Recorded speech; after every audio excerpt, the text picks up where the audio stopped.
My name is Ryan John Hart. May I ask a question, Your Honor? No, you may not. Mr. Hart. I have somebody in my hearing room listed as Ryan Hart. State your name for the record, please. My name is Ryan John Family Hart. I don't have anyone on my docket listed as Ryan John Family of Hart. I have an individual listed as Ryan John Hart. That's either you or it's not. You get to tell me whether or not that's your name. If it's not, then I need to call a different matter and bring somebody else into my hearing room. Your Honor, I'm the representative of that entity, yes. That's not an answer, sir. Your name is either Ryan John Hart.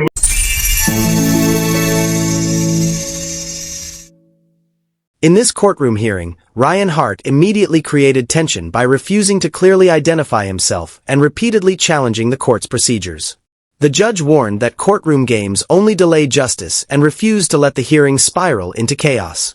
Hart also asked to represent himself, but the judge denied the request, explaining that self-representation requires strict legal standards and that Hart's past behavior suggested he would disrupt the proceedings with unnecessary motions.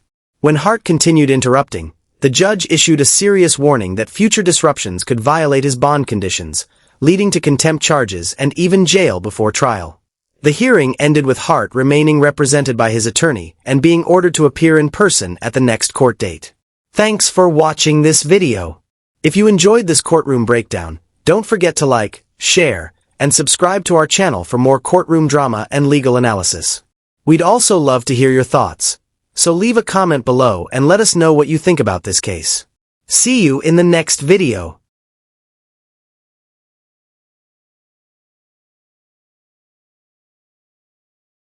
Represent yourself, Mr. Hart. The court does not find that motion to be well placed, and I'm not going to prevent it. And the reason is there are several steps that need to be taken in order for you to be able to assert your right to represent yourself. First and foremost, I must find that your assertion of that right is unequivocal. I don't have that. What I have is your attorney's motion, and I recall very clearly and plainly the last couple of hearings that we've had. A couple of hearings ago, I had findings that I made based upon a competency and criminal responsibility examination. You were found both competent and criminally responsible by the court after assistance from the Center for Forensic Psychiatry and after an in-depth intervention and interview by them.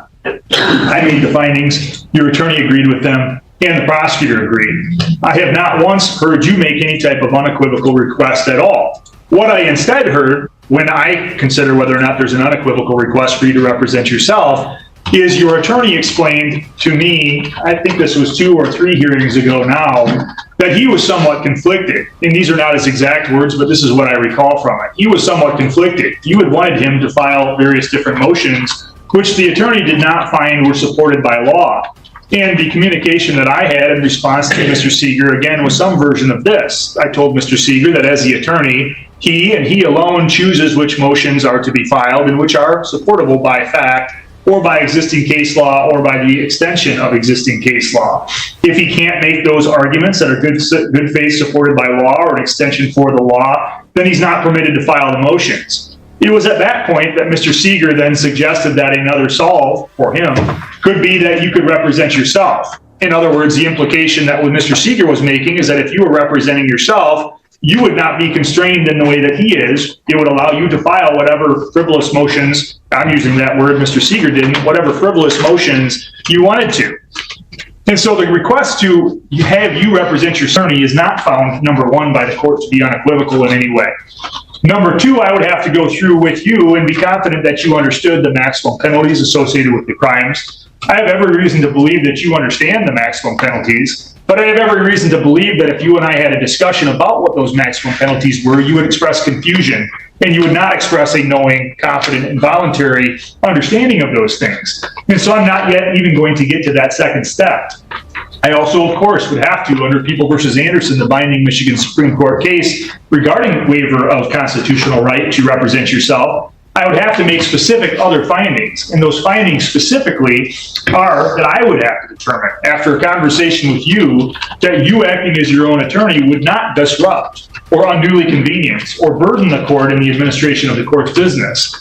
What is plain, obvious, and unarguable in over the last 2 or 3 hearings is that if you were permitted to represent yourself, you would make the court's administration of justice difficult, you would delay matters, you would be disruptive, and your representation, therefore, of yourself would be unduly inconvenient to the court and the court's operation of its business. For that reason, even if I found that you otherwise made an unequivocal request, which you haven't, even if I found that you clearly understood and you expressed your waiver knowingly, intelligently, and voluntarily, the court would still not grant your request. Attorney is not found, number one, by the court to be unequivocal in any way.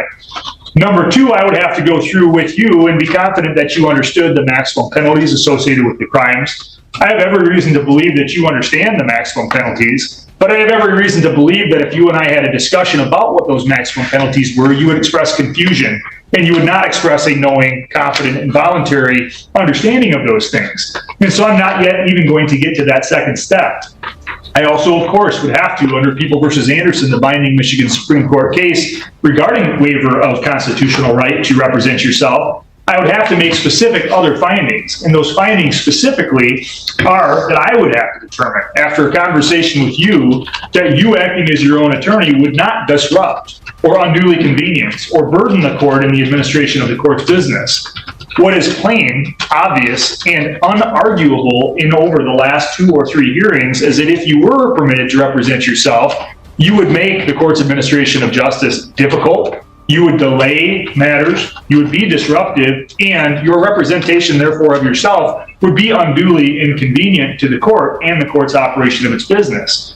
For that reason, even if I found that you otherwise made an unequivocal request, which you haven't, even if I found that you clearly understood and you expressed your waiver knowingly, intelligently, and voluntarily, the court would still not grant your request. It's my firm finding, based upon the background that I'm aware of, that to allow you to do so would only encourage you to file what are very spurious and frivolous motions. It would waste the court's time, it would waste the prosecutor's time. And although it would waste Mr. Seeger's time to have him remain on, the court also notes that even if there is good cause for Mr. Seeger to withdraw, the Michigan rules of professional conduct allow the court to continue an attorney's appearance and order that an attorney continue on a case even when there's good cause to withdraw. And so I choose to exercise the discretion provided to me under those Michigan rules of professional conduct and the Michigan court rules and Michigan case law in denying any request to have you represent yourself. You are and will remain represented by Mr. Seeger until further order of the court. Mr. Seeger, did you need then some time to discuss the effect of that ruling with Mr. Hart before I decide how this case needs to resolve? I do, Your Honor. Additionally, Your Honor, Your Honor, Your Honor, I have something to say. May I speak? Mr. Hart, you don't get to decide when things are said. That's again part of the issue. The judge has not let me speak at all in more than 3. Mr. Hart, this will not be an argument. This case will not proceed by me talking over you or you talking over me. Court proceedings, by law and by procedure, Mr. Hart, are to be ordered. And they're to be in a specific order, and that order is dictated by the trial court judge. That's me. It's not dictated by an individual who's charged with criminal offenses, you. And so I'm going to exercise my discretion to control those proceedings. You right now, Mr. Hart, are free on bond. I don't particularly have any care as to whether or not you're free on bond or whether or not you sit next door, except to this point. For today, I'm going to expect that you disagree with my decision on your motion to have you represent yourself. I'm going to therefore excuse any further appearance of you for purposes of today's hearing and today's hearing only. I'm going to set this matter for a new hearing after I hear from your attorney and from the prosecutor. That new hearing is going to be set in person. The reason I choose in my discretion to set it in person is because if you're disruptive or unduly burdensome to the court at the next hearing in person, I'm going to view it as a violation of your bond conditions. And if I view it as a violation of your bond conditions, you're going to be subject to the contempt powers of the court, which includes me revoking your bond and you sitting next door. Because if I have your bond revoked and you're sitting next door, I'll know that Mr. Seeger can locate you and communicate with you. And if you have your bond revoked, I'll control the situation than I can over an electronic communication like we're doing now. Because as you've demonstrated, the only way I can control the proceedings right now is to mute you so that you can't speak over me. That's not an effective way of running a courtroom, but it's the only way that I'm given your attitude, experiences, and your frustration. Mr. Seeger, did you wish to make a responsive record? No, Your Honor, I do understand the court's ruling and I clearly will abide by it. Be that as it may, Your Honor, and I will discuss this with Mr. Hart. There was an amended offer that was extended, which Can you please speak up so that Mr. Hart can clearly? Sure, Your Honor. There was an amended offer that was extended, which is much more favorable than the previous offer. I will discuss it with him. He can determine how he wishes to proceed.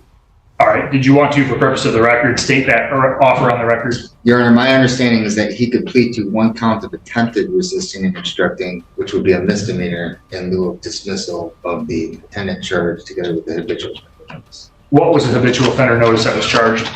It was I don't have it in front of me, Your Honor, because I just had the motion. Your Honor, he's subject to a habitual 4. I believe it's on the information. And I just didn't have the file in front of me, but do you disagree with that, Mr. Seeger? No, Your Honor. All right. So, Mr. Hart, it's very important that you not only hear the offer that's been made as an offer to an attempted resist and obstruct charge for dismissal of the existing charge as well as a habitual 4th, but it's fundamentally even more important that you talk to Mr. Seeger about that. He can give you advice. You ultimately get to decide how to proceed, and it does not matter to me how you proceed, so long as you proceed with the understanding that court procedures require structure, and that structure will be followed by you and by anyone else that's in this courtroom, or there will be alternative options considered by the court. Mr. Ziegler, anything further on any of that that the people would like to offer? No, Your Honor. No, sir. All right. The court will set this matter for a status conference next